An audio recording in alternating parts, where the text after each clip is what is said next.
Hello दोस्तों, welcome to electronic study. नमस्कार। तो आज के अपने इस वीडियो में हम बात करने वाले हैं बहुत एक इंपॉर्टेंट सेक्शन को लेकर के। आप मान कर के चलिए कि आपका कम से कम 7 से 8 नंबर, जी हाँ 7 to 8 मार्क्स के आपको 1 to 2 वीडियोज़, इसके बाद एक और वीडियो आएगा, इसका ये पार्ट 1 है आपका। यहाँ पर आप देख पा रहे होंगे जिसके बारे में आज हम बात करने वाले हैं, महत्वपूर्ण कथन और कथन करना, यानी कि कथन करता है, यानी कि जो स्टेटमेंट्स हैं और वो स्टेटमेंट्स किसके द्वारा कहे गए हैं आपका पेपर 1 पेपर 2 से। पेपर 1 यानी कि शैक्षिक मूल्यांकन, क्रियात्मक शोध एवं नवाचार। वो जब आप पेपर 2 को लेकर के बात करते हो तो समावेशी शिक्षा, खासकर इसमें हम पेपर 1 के जितने भी आपके मोस्ट इंपॉर्टेंट जो प्रीवियस ईयर में पूछे भी गए हैं, जो आपको हमेशा कन्फ्यूजन में डाले रहते हैं क्योंकि गलत आपके बुक्स में दिया हुआ होता है, उन सभी स्टेटमेंट्स को लेकर के बात करेंगे, किसके द्वारा बताए गए हैं या कहे गए हैं और उनको हम समझते भी चलेंगे। तो वीडियो को आप पूरा ज़रूर देखिएगा। जो नए हैं प्लीज़ इलेक्ट्रॉनिक स्टडी चैनल को आप सब्सक्राइब जरूर कर लें, रेड बेल आइकन को भी दबाना बिल्कुल से मत भूलिएगा। ऐसे में आपको नोटिफिकेशन मिलती रहेगी जो भी वीडियोज़ लेसन्स यहाँ पर मैं अपलोड करूँगा। दोस्तों यहाँ पर सबसे पहले अगर मैं बात करूँ यहाँ पे कि भाई पहला स्टेटमेंट आपका लिखा हुआ है कि मापन के द्वारा किसी तथ्य के विभिन्न आयामों को प्रतीक प्रदान किया जाता है। ब्रैडफील्ड एंड मॉर्डॉक महोदय का स्टेटमेंट है ये, आप देख पा रहे होंगे स्क्रीन पर इस समय। बिल्कुल मापन यानी यहाँ पर मेजरमेंट के डेफिनेशन को लेकर के बात की जा रही है जब आप पेपर 1 को लेकर के बात करते हो। कहने का मतलब ये है विभिन्न आयाम, जितने भी डायमेंशंस होते हैं उनको आप सिंबल प्रदान कर रहे होते हो, सिंबल दे रहे होते हो, ठीक है। जितने भी तथ्य होते हैं, जितने भी फैक्ट्स होते हैं, और ब्रैडफील्ड एंड मॉर्डॉक महोदय का ये स्टेटमेंट है। तो ध्यान दीजिएगा, ऐसे में आप यहाँ पर इसको याद कर सकते हो, आयाम को लेकर के डायमेंशंस में मॉर्डॉक महोदय को थोड़ा सा आप इसमें कुछ ट्रिक वगैरह तो नहीं है, लेकिन आपको मैं बता दूं कि जहां कहीं ऐसा कुछ मिलेगा तो मैं आपको बता दूंगा। आप लिख कर चीज़ों को जितना ज़्यादा पढ़ोगे इन स्टेटमेंट्स को, उतनी ही अच्छी तरीके से याद होंगे। ध्यान दीजिएगा, सीटेट और यूपीटेट आपकी जो भी आपकी टीईटी एग्जाम्स की परीक्षाएं हैं उन सभी के लिए भी ये इंपॉर्टेंट है, क्योंकि ऐसे ही जो है स्टेटमेंट्स आपके टेट में भी पूछे गए हैं। सेकेंड आपका है मापन नियमानुसार वस्तुओं या घटनाओं को संख्या प्रदान करना है। ये करलिंगर महोदय का स्टेटमेंट है। मापन के ही बारे में बताया गया है ये भी कि आप कैसे डिफाइन करोगे मेजरमेंट को। तीसरा स्टेटमेंट इसमें लिखा हुआ है कि नियमों के अनुसार वस्तुओं या संख्याओं को अंकों या संख्याओं में व्यक्त करना मापन कहलाता है। ये कॉम्पबेल महोदय का स्टेटमेंट है जो यहाँ पर बताया गया है। आप एक रूल होता है, ठीक है, जैसे आप बोलते हो ना कि डॉक्टर जो है टेम्परेचर थर्मामीटर से मापता है सेंटीग्रेड में, आपका फ़ारेनहाइट में, ठीक है। अगर दूध वाला है, दूध को मापता है लीटर में, पानी को आप लीटर में माप रहे होते हो, तेल है लीटर में माप रहे होते हो, वेट को आप किलोग्राम पाउंड में माप रहे होते हो। मतलब वहाँ पर स्वीकृत नियम होते हैं, वो पहले से ही स्टैंडर्ड रूल्स होते हैं, and on the basis of that rules आप किसी भी वस्तु या जो है घटना को आप अंक प्रदान कर रहे होते हो। वस्तु या घटना क्या है? आप हो, आप गए, आपने वेइंग मशीन पर आप खड़े हुए, आपका वेट आया जो भी आया कि ठीक है 80 किलो 82 किलो, ठीक है 82 kg आपका वेट आया। दैट मीन्स यहाँ पर जो एक संख्या के रूप में आप उसको व्यक्त किए ना, क्या 82, ये उसके मापन को बताता है। ध्यान दीजिएगा, हमेशा परिमाणात्मक चीज़ों को अंकीय मान को लेकर के बात करता है जब आप मापन के बारे में बात करते हो। आपके वन लाइनर में ऑब्जेक्टिव में ये चीज़ पूछी गई है कि किस गुण को जो है बात करता है मापन लेकर के, तो आपका जो है मात्रात्मक या क्वांटिटेटिव होता है, क्वालिटेटिव नहीं होता। चौथा है डिटेल में जब आप बात करोगे तो क्वालिटेटिव भी आएगा, उसके बारे में मैं आपका जो स्तर है ना, नामित, क्रमित, अनुपातिक और अंतरित, उनके बारे में उनमें मैं बता चुका हूँ इसके बारे में। चौथा है कि निश्चित स्वीकृत नियमों के अनुसार पदार्थों को अंक या संख्या प्रदान करने की जो प्रक्रिया है वो मापन है। एस स्टीवेंस महोदय, बहुत इंपॉर्टेंट स्टेटमेंट है भाई, ये आपका पूछा भी गया है, ठीक है। आपने देखा होगा सारे इंपॉर्टेंट स्टेटमेंट्स हैं इसमें जो मैंने इंक्लूड किए हैं। तो किन्हीं निश्चित स्वीकृत नियमों के अनुसार जब आप किसी भी चीज़ को, पदार्थों को अंक या संख्या प्रदान कर रहे होते हो तो वो भाई आपका मापन होता है। आगे देखते हैं इसमें, मापन एक परिमाणीकरण की प्रक्रिया है। देखिए परिमाण दे दिया, परिमाण मतलब आप क्या बात कर रहे हो लेकर के, क्वांटिटी को लेकर के बात कर रहे हो। जब एक आप अंकीय मान को लेकर के, परिमाण मतलब क्या होता है, जो एक अस्तित्व में हो, कोई भी चीज़ अस्तित्वमय है दैट मीन्स उसका परिमाण होता है, ठीक है। कोई भी चीज़ अस्तित्वमय है तो उसका परिमाण होता है। रॉस महोदय ने बोला भाई परिमाणीकरण को लेकर के निश्चित स्वीकृत नियमों के अनुसार वस्तुओं या घटनाओं को अंक प्रदान करना ही मापन कहलाता है। यहाँ पर वस्तुओं को अंक प्रदान करना है तो जेपी गिलफोर्ड बोलते हैं यहाँ पर, ठीक है। देखिए आपको बिल्कुल स्टेटमेंट्स आपको मिलते जुलते ऐसे उसमें मिलेंगे। संख्याओं को व्यक्त करना, देखिए मापन, अंक प्रदान करना, संख्या प्रदान करना, ये और आपका जो जेपी गिलफोर्ड, भाई बहुत अच्छी तरीके से आपने आईक्यू पढ़ा होगा, इंटेलिजेंस क्वोशेंट, और वहाँ पर जेपी गिलफोर्ड का त्रिआयाम सिद्धांत आता है। बुद्धि का त्रिआयाम सिद्धांत जेपी गिलफोर्ड महोदय ने ही दिया था, तो इसको भी याद रखिएगा। 7वां स्टेटमेंट लिखा है कि मापन मूल रूप से एक भाग के रूप में उस प्रक्रिया से संबंधित होता है जिसके द्वारा शिक्षक एक छात्र की विशेषता, किसी विशेषता को एक कम या अन्य संख्यात्मक मूल्य जो है वो प्रदान कर रहा होता है। तो मैरिसन महोदय हैं, इन्होंने ये स्टेटमेंट बोला है। लिख लिख कर पढ़ेंगे, मैं फिर से बोल रहा हूँ तो और अच्छी तरीके से याद होगा।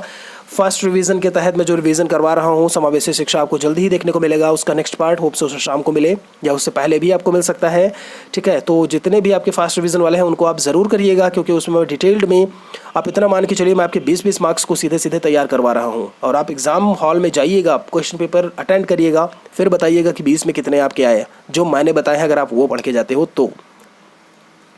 अगला है आपका 8 नंबर है आपका, नवाचार एक ऐसा विचार है, यह व्यवहार है अथवा वस्तु है जो नवीन और वर्तमान स्वरूप के गुणात्मक दृष्टि से भिन्न होता है। नवाचार यानी इनोवेशन को लेकर के बात कर रहा है। कहने का मतलब ये है, आपको मैंने बताया था नवाचार में 2 चीज़ें आती हैं, एक तो नवीनता लाना और एक उसमें परिवर्तन करना। तो परिवर्तन करने पर जो नवीनता आती है वही नवाचार होता है, उसी को आप इनोवेशन बोलते हो, है ना। तो ये जो स्टेटमेंट बोला गया है वो गांधी जी के द्वारा बोला गया है, मोहनदास करमचंद गांधी जी, राष्ट्रपिता जिन्हें कहते हो आप। 9 नंबर है, मूल्यांकन वह प्रक्रिया है जिसके द्वारा शिक्षक एवं छात्र यह निर्णय लेते हैं कि शिक्षण लक्ष्यों को प्राप्त किया जा रहा है या नहीं। भाई इस स्टेटमेंट में बहुत सारी जो है कन्फ्यूज़न रहे हैं अब तक। मैंने भी एक जो वीडियो में बता रहा था तो उसमें मैंने ग्रीन बोल दिया था, एक में क्रॉनबैक बोला था, तो इसमें आप लोग कंफ्यूज हो गए थे। फिलहाल क्रॉनबैक का है, कुछ और सोचने की ज़रूरत नहीं है, क्रॉनबैक फाइनल है, ठीक है। आपका जो ये स्टेटमेंट है, और आपका चूंकि प्रीवियस ईयर में पूछा गया है इसलिए बहुत इंपॉर्टेंट है आपका ये, ठीक है। एक हिस्ट्री वैंस वाला जो स्टेटमेंट है क्रॉनबैक महोदय का, तो इसको ध्यान करिएगा। 10 नंबर है कि मापन मूल्यांकन का वह भाग है जो प्रतिशत, मात्रा, अंक, मध्यमान और औसत के रूप में व्यक्त किया जाता है। ये वॉस्ले महोदय का स्टेटमेंट है, इसको भी जरा ध्यान रखिएगा। 11 नंबर है बचाव निदान का उच्चतम स्तर है, रॉस। ये बिल्कुल भाई रॉस महोदय ये वही हैं जिन्होंने बोला था कि अगर मानव सभ्यता की दीवार पूरी तरीके से ढह जाएगी अगर आपका मापन नहीं होगा। जरा याद करिएगा, मैंने बाहर पढ़ाया था आप लोगों को, मानव सभ्यता की दीवार का ढहना, ये रॉस महोदय का ही स्टेटमेंट है। ये भी जरा आप एक अलग से इसको याद करिएगा। चलिए 11 हो गए, 12 नंबर पे आते हैं। यहाँ पे मूल्यांकन एक निरंतर चलने वाली प्रक्रिया है। जी हाँ, एक कॉन्टिन्यूअस आपकी एक प्रोसेस है जो कि चल रही होती है आपके ताउम्र को लेकर के जब आप बात करते हो पूरे जीवन में। और दोस्तों ये स्टेटमेंट जो है वो NCERT के द्वारा कहा गया है, बताया गया है, और आप लोग बहुत अच्छी तरीके से जानते हो कि NCERT है क्या। तो अगर जानते हो तो भाई कमेंट में लिख दो कि NCERT का फुल फॉर्म है क्या। अपनी सक्रियता, जागरूकता, अपनी बुद्धिमत्ता का यहाँ पर परिचय दीजिए, और कमेंट में ज़्यादा टाइम नहीं लगता, ठीक है। आप कमेंट में लिखिए कि NCERT का फुल फॉर्म है क्या। 13 नंबर है बालक एक ऐसी पुस्तक है जिसका अध्ययन आद्योपांत शिक्षक कक्ष में करता है। जी हाँ, आद्य से लेकर के अंत तक, शुरुआत से लेकर के अंत तक शिक्षक जो है वो कक्ष में कर रहा होता है। कैसी पुस्तक है, बालक को लेकर के इन्होंने बोला, ये रॉस महोदय का ही स्टेटमेंट है। 14 नंबर है मूल्यांकन में व्यक्ति या समाज या दोनों की दृष्टि से जो अच्छा है या वांछनीय है उसको मान करके चला जाता है। यहाँ पर मूल्यांकन का ही है, रेमर्स और गेज महोदय का ये स्टेटमेंट है। इवैल्यूएशन को लेकर के, मूल्यांकन को लेकर के इन्होंने बात की। मैंने आपको बताया था कि जब आप किसी एक कक्षा में 1-2 बच्चों के बारे में बात कर रहे होते हैं, किसी एक बच्चे ने अगर इतने % अंक प्राप्त किए, दूसरे ने इतने % अंक प्राप्त किए, तीसरे ने इतने, तो वो आपका अलग अलग जब करते हो तो वो मापन होता है, दैट इज़ कॉल्ड मेजरमेंट। मित्रों वहीं जब आप उन सभी बच्चों को लेकर के कंपेयर कर रहे होते हो, फिर देखते हो कि कितने लक्ष्यों की प्राप्ति हुई, किस हद तक प्राप्ति हुई, इन दोनों में ज़्यादा कौन है, कम कौन है, ये मूल्यांकन होता है, ये इवैल्यूएशन है। 15 क्या है, मूल्यांकन एक क्रमिक प्रक्रिया है, एक सीक्वेंशियल प्रोसेस बोल सकते हो। यह संपूर्ण शिक्षा प्रणाली का एक अभिन्न अंग है और यह शिक्षण लक्ष्यों से घनिष्ठ रूप से संबंधित है। कोठारी आयोग 1964-66 बहुत अच्छी तरीके से पढ़ के आए हो भाई आप लोग, ठीक है। तो मूल्यांकन एक क्रमिक प्रक्रिया है, ये जो लेकर के जो बात की गई है मूल्यांकन के बारे में, कोठारी आयोग ने भी अपनी संस्तुतियों में, अपनी रिकमेंडेशंस में इसको बताया। आप लोग इसके बारे में तो पढ़ के आ ही चुके हो। 16 नंबर है आपका कि मूल्यांकन का अर्थ किसी वस्तु या प्रक्रिया का मूल्य निश्चित करना होता है। ये है टारगर्सन और एडम्स महोदय का स्टेटमेंट। दोस्तों आगे बढ़ते हैं। शैक्षिक मूल्यांकन की प्रक्रिया जो है वो चतुर्मुखी है, डॉक्टर पटेल का स्टेटमेंट है ये। एक चतुर्मुखी प्रक्रिया के बारे में इन्होंने बोला है जब आप शैक्षिक मूल्यांकन, एजुकेशनल इवैल्यूएशन को लेकर के बात करते हो। 18 नंबर पर चलते हैं। मनोवैज्ञानिक परीक्षण टेस्ट वाले पे आ जाते हैं। सब पेपर 1 से हैं फिलहाल आपके। समावेशी शिक्षा के भी जितने भी स्टेटमेंट्स हैं सभी को लेकर के हम बात करेंगे, ठीक है। तो बस इसको आप ज़रूर पढ़ के जाइएगा। मैंने बोला 7-8 नंबर हो दोस्तों, 1 या 2-2 नंबर से आपने देखा है कैसे बच्चों की बैक लग जाती है ऐसे। उसमें डिमोरलाइज करने की बात नहीं है, ये वास्तविकता है।